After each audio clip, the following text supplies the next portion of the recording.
Halo sobat-sobatku dimanapun berada.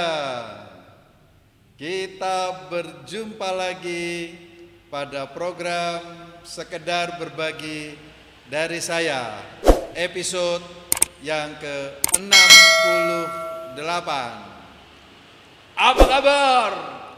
Luar biasa, fantastic, yes. Be happy, don't worry, salam sehat, salam optimis. Kita berjumpa pada episode yang ke-68 ini dengan tema kebiasaan yang ke-8, yaitu personalisasi, internalisasi dari 7 kebiasaan. Di bagian 7 habit yang ke-11 ini kita akan berbagi tentang keagungan insani. Maka di habit yang ke-8 atau kebiasaan yang ke-8 ini adalah dari efektivitas menuju kepada keagungan insani. 7 habits atau kebiasaan-kebiasaan yang harus kita lakukan. 7 kebiasaan yang membawa kita menjadi manusia yang sangat produktif dan menjadi manusia yang sangat efektif. Dimulai dari proaktif dan bukan reaktif, mulai dengan visi dan misi yang jelas, mulai dari tujuan akhir dalam pikiran kita, dahulukan yang memang harus didahulukan atau utamakan apa yang harus diutamakan, first thing first. Kemudian biasakan berpikir win-win atau menang-menang. Kemudian berusaha memahami orang lain baru dipahami. Dan kebiasaan yang ke-6, sinergi, kerjasama bukan untuk saling menghancurkan, bukan saling menumpas, tapi justru harmonisasi, sinergi untuk sama-sama mencapai segala apa yang kita cita-citakan. Dan kebiasaan yang ke-7, mengasah gergaji terus menerus. Dan kalau ini terjadi, maka kita akan masuk ke dalam kebiasaan yang ke-8. Maka di dalam kebiasaan yang ke-8, efektivitas kita, produktivitas kita akan menuju menjadi keagungan insani. Suara batin kita, putusan-putusan etis kita, nilai-nilai yang kita pegang akan lebih powerful ketika 7 kebiasaan ini terus kita lakukan. Di dalam kebiasaan yang ke-8 ini lebih banyak menyoroti pada nilai-nilai hidup manusia. Di kebiasaan ke-8 ini adalah sesungguhnya personalisasi atau internalisasi 7 kebiasaan itu menjadi sebuah aplikasi tambahan yang membawa kita dari efektivitas menuju kepada keagungan insani.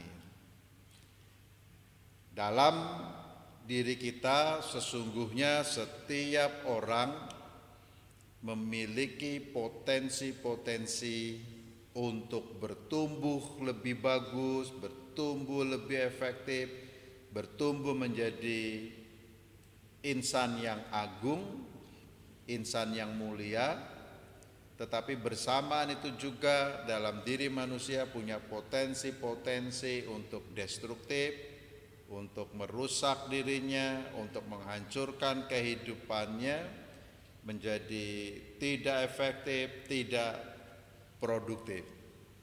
Saya ambil contoh ini. Pada hakikatnya porselin ini diciptakan baik adanya. Tetapi porselin ini sekalipun diciptakan dengan baik secara fungsional, secara estetika, tetapi di dalam diri porselin ini ada potensi-potensi untuk rusak dan ada potensi-potensi untuk tetap baik. Itulah sebabnya ketika dirawat, ketika dijaga, maka potensi baik, potensi indah, potensi fungsionalnya tetap berjalan. Tapi ketika dia tidak dirawat, dia tidak dijaga, maka porselin yang baik ini akan hancur berantakan, akan pecah, dan tidak lagi indah, tidak lagi berfungsi. Itulah sebabnya dalam diri manusia mengapa kita perlu melatih kebiasaan-kebiasaan yang menjadikan diri kita produktif dan efektif. Bukan soal tua atau muda, bukan soal laki-laki atau perempuan, bukan soal kaya atau miskin, bukan soal orang berpendidikan atau tidak berpendidikan. Habits adalah kebiasaan yang harus kita lakukan terus-menerus, yang akhirnya kita memiliki identitas diri kita dari kebiasaan-kebiasaan yang kita lakukan. Itulah sebabnya pilihan hidup, apakah kita ingin menjadi seorang teroris yang menghancurkan kehidupannya, menjadi pelaku bom bunuh diri yang menghancurkan kehidupan, menjadi perusak masyarakat dan kehidupannya, menjadi tikus-tikus yang merusak kehidupan manusia, ataukah kita menjadi orang-orang yang memiliki keagungan insani. Maka 7 kebiasaan bergerak menuju kepada keagungan insani ini. Nilai adalah apa yang kita pegangi, kita percaya sebagai sesuatu yang agung, sesuatu yang mulia, yang akhirnya mempengaruhi cara berpikir kita, mempengaruhi pengambilan keputusan etis kita, dan mempengaruhi dan menentukan perilaku kita. Itulah sebabnya nilai adalah sesuatu yang internal di dalam diri manusia untuk menentukan mana yang dia pilih dan mana yang dia tolak. Dia menentukan mana jalan yang menuju pada kebaikan dan jalan yang menuju kepada kejahatan. Kemampuan untuk menginternalisasi nilai-nilai membuat dirinya lebih cepat mengadaptasi dirinya untuk bertumbuh menjadi insan yang agung. Nilai juga sangat subjektif karena manusia adalah subjek historis, maka nilai-nilai itulah yang mempengaruhi pengambilan keputusan etisnya. Nilai menjadi pilihan pribadi yang dipengaruhi dari latar belakang pendidikan, latar belakang keluarga, latar belakang konteks sosial budayanya dan sebagainya. Itulah sebabnya di tengah-tengah serigala, manusia akan berpikir seperti serigala, kan sangat dipengaruhi, sekalipun tidak otomatis. Sekalipun berada di tengah-tengah serigala, ketika dia memiliki nilai-nilai kehidupan yang adil, nilai-nilai kehidupan yang baik, kebenaran, kejujuran dan sebagainya, maka ia akan berbeda dari lingkungan sosialnya. Itulah sebabnya nilai akan memampukan kita mungkin berjalan di jalan yang sepi, di jalan yang jarang dilewati orang, di jalan di mana orang tidak mau memilihnya, sekalipun itu adalah jalan yang menuju kepada kebaikan. Kenapa orang itu berani mengambil tindakan sendiri dan tidak ikut dalam arakan-arakan manusia yang memilih jalan yang satunya? Nilai. Ketika seseorang punya keyakinan, ketika seseorang punya kepastian bahwa apa yang ia percaya, apa yang dia pegangi adalah kebaikan dan sebagainya, maka dia berani melewati jalan yang sepi itu. Nah, keagungan insani bukan berarti kita mampu melakukan karya-karya yang hebat, karya-karya yang spektakuler. Keagungan insani tidak menjadikan kita seperti Spider-Man, lompat dari gedung pencakar langit yang satu ke pencakar langit yang lain, jatuh dan tidak mati, atau kita seperti Superman dan sebagainya. Tetapi mengerjakan hal-hal yang kecil dengan cinta yang besar, melakukan hal-hal yang kecil dengan kesetiaan yang besar, melakukan perkara-perkara yang kecil tetapi dengan kasih yang begitu besar, yang akan memberikan kontribusi yang bermakna bagi lingkungan sosial kita. Ragi tidak tampak, ragi begitu lembut, ragi begitu kecil, ragi begitu tipisnya, tetapi ragi itu mampu menjadikan singkong jadi roti, jadi tape. Ragi mampu menjadikan beras ketan menjadi minuman atau makanan tape ketan dan sebagainya. Garam sesuatu yang kecil tetapi dapat mengasinkan makanan yang begitu banyak. Nah, disitulah artinya. Maka seperti Yesus berkata, lihat janda miskin itu. Ia memberikan 2 perak, tetapi di dalam kelemahannya, di dalam ketidakberdayaannya, ada potensi-potensi yang dapat merubah hidupnya, yang dapat mempengaruhi lingkungannya, karena di dalam dirinya ada keagungan insani yang ingin diwujudkannya. Itulah sebabnya Ibu Teresa berkata, tidak semua orang dapat menjadi orang besar yang melakukan karya-karya besar, tetapi setiap orang dapat melakukan hal-hal yang kecil dengan cinta yang besar.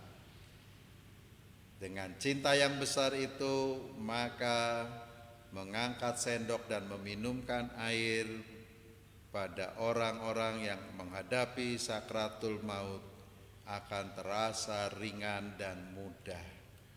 Nah, keagungan insani adalah bukan proses kita menjadi manusia yang spektakuler, manusia yang jatuh dari langit tidak mati seperti Spider-Man, Superman, Batman, Transformer dan sebagainya. Tetapi orang yang bisa terluka, orang yang bisa lelah, tapi dalam kelelahan, dalam lukanya itu, ia bisa memberikan sesuatu yang bermakna.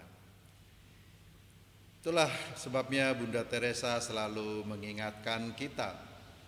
Ketika dia mendapat hadiah Nobel, orang berkata, hebat sekali Ibu, Bunda, apa rahasianya bisa melakukan karya-karya besar?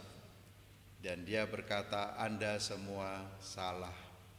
Saya hanya melakukan hal-hal yang kecil.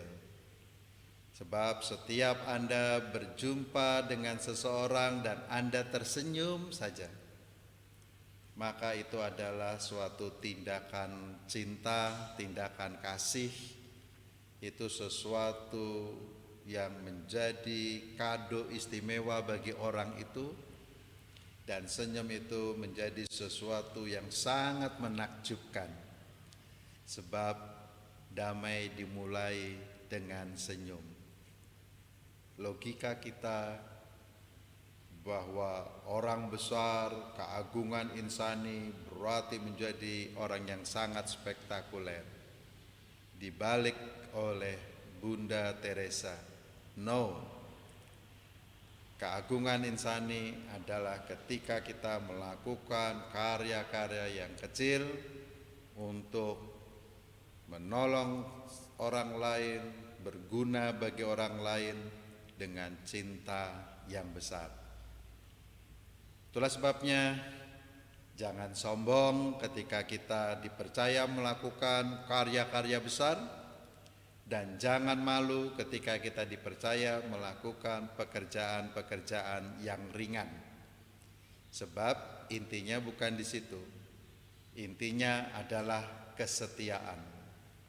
Siapa yang setia pada perkara-perkara kecil, aku akan memberikan kepadamu perkara-perkara yang lebih besar. Kesetiaan menjaga potensi-potensi yang Allah berikan kepada kita. Kesetiaan menjaga segala rahmat ilahi dalam diri kita. Kesetiaan melakukan segala karunia dan anugerah yang Tuhan berikan kepada kita. Maka kesetiaan itu akan melahirkan karya-karya yang lebih besar, karya-karya yang siap kita lanjutkan. Itulah sebabnya Bunda Teresa mengatakan, jangan berharap orang lain menjadi sempurna untuk diri Anda, tetapi tolonglah orang lain untuk menjadi sempurna. Dan inilah persahabatan yang sejati. Itulah sebabnya orang-orang seperti Fanny Crosby yang sejak kecil buta, sejak kecil tidak bisa melihat terang, tetapi dia mampu menghasilkan himne-himne, pujian yang begitu banyak, puisi-puisi yang indah, yang justru menguatkan manusia dan sesamanya, menguatkan orang-orang yang normal untuk terus berkarya. Bayangkan. Maka dengan keagungan insani itu bukan soal buta atau tidak buta, bukan soal orang itu cacat atau tidak cacat, tetapi persoalannya adalah bagaimana ia memiliki nilai-nilai kehidupan untuk menjadi mukjizat bagi sesamanya. Louis Braille ketika umur 3 tahun dia mengalami kecelakaan di gudang ayahnya, dan akhirnya mata satunya juga terinfeksi menjadi buta. Lalu dia ingin supaya orang tetap dapat membaca, sekalipun orang itu buta, ia dapat menguasai ilmu pengetahuan, dapat menguasai alam semesta ini, dapat berkomunikasi dan berkarya. Itulah sebabnya ia di usia 15 tahun menciptakan huruf Braille. Huruf Braille adalah sebuah sistem baca dengan sentuhan, bukan dengan penglihatan. Dan betapa banyak sekarang orang tertolong. Nah, kebutaannya itu mendorong Louis Braille menjadi orang yang memiliki keagungan insani. Dengan demikian, Louis Braille menjadi mukjizat bagi banyak orang buta untuk dapat melihat dunia ini dengan cara yang sangat misterius yang tidak bisa kita pahami dengan mata kita. Dapat menguasai ilmu pengetahuan dengan kekuatan panca indera yang lain, bukan dengan penglihatannya. Begitu juga Francis Crosby yang mampu melahirkan dan menghasilkan 8.000 puisi dan himne atau pujian yang menguatkan manusia untuk menjadi manusia yang memiliki keagungan insani. Nah, sobat-sobat, kebiasaan ke-8 ini adalah proses internalisasi, personalisasi. 7 kebiasaan itu menjadi nilai hidup kita. Kalau sudah menjadi nilai hidup kita, maka akan dipastikan kita akan menuju dari efektivitas, produktivitas kepada keagungan insani. Kita bisa belajar terus-menerus, membangun kembali sikap attitude kita untuk melakukan kebiasaan-kebiasaan yang produktif dan efektif, diasah terus supaya tidak tumpul dan akhirnya itu menjadi nilai yang tidak terpisahkan dari hidup kita. Keagungan insani kita dapat belajar dari begitu banyak orang. Kita bisa belajar dari Mahatma Gandhi yang menolak 7 dosa masyarakat.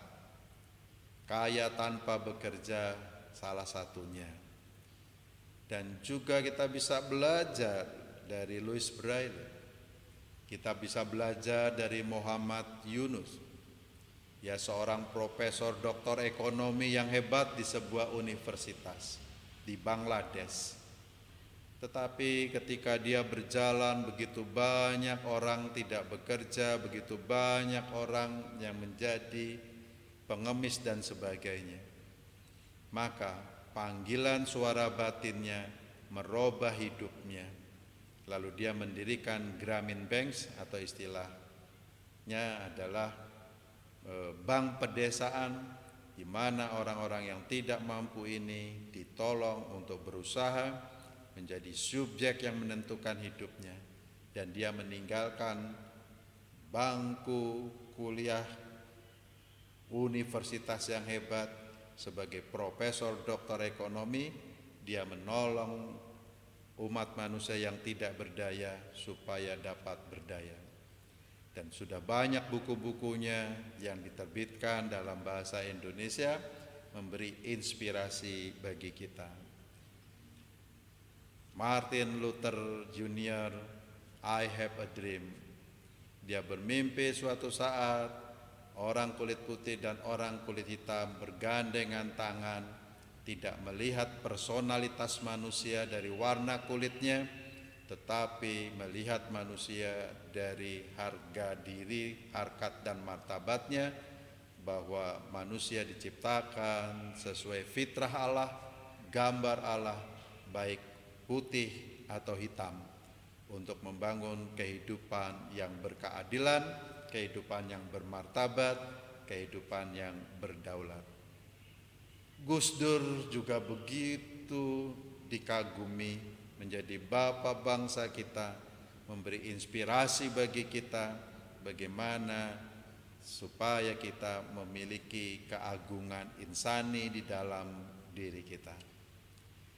Oke sobat-sobat, terus kita belajar, terus kita hidupi habits kita, dan habit ke-8 ini proses internalisasi dan personalisasi dari 7 kebiasaan sehingga menjadi nilai-nilai kehidupan kita, dari produktivitas dan efektivitas menuju kepada keagungan insani. Oke, sampai jumpa di episode yang berikutnya. See you. Yes.